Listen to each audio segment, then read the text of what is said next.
According to reports, House Minority Leader Kevin McCarthy is warning his fellow Republicans that if you serve on Nancy Pelosi's select committee investigating the January 6th Capitol riot, you are going to be punished. And part of the punishment, according to the reports from CNN, could be that you lose your committee assignments, basically left as a powerless member of the House of Representatives.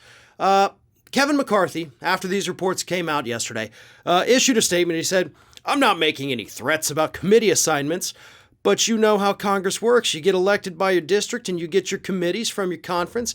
I don't know in history where someone would go get their committee assignments from the speaker and expect to have them from the conference as well." Yeah, so it kind of sounds like you're threatening to strip people of their committee assignments if they serve on this committee.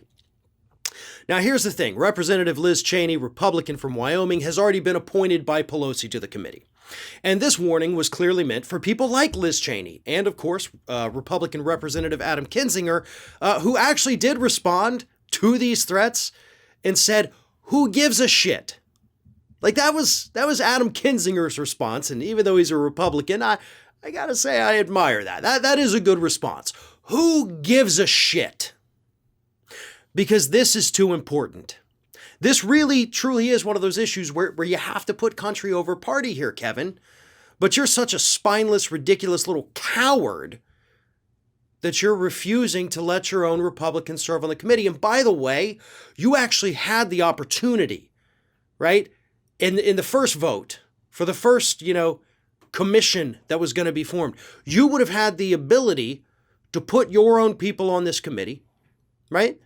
You could have basically had one hand on the steering wheel, along with the Democrats having one hand on the steering wheel, but you abdicated that.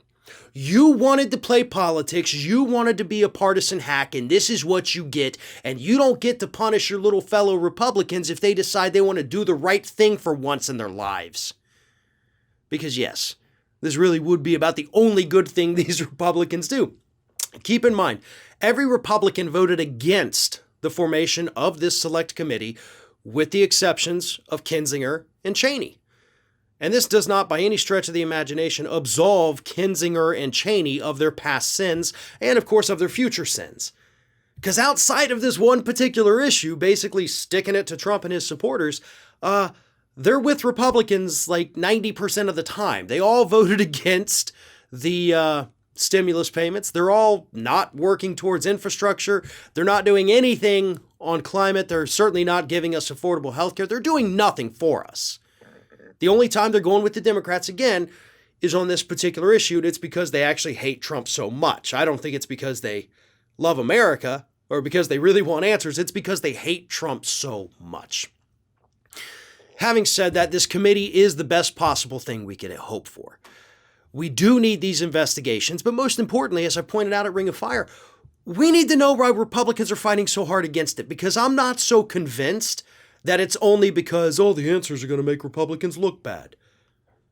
You're fighting so dang hard against it that I kind of feel like there's more at play here, which only bolsters the need for the committee. I hope the committee does what it's supposed to. I hope it's not drenched in just partisanship trying to make Trump look bad. He looks bad enough, right? The whole January 6th day made him look like how he really looks. But the public needs to be reminded. The public deserves answers. The families of the people killed deserve answers. We have to have a very clear picture of everything that took place before, during, and after. Anything short of that, and this whole committee thing was only for show.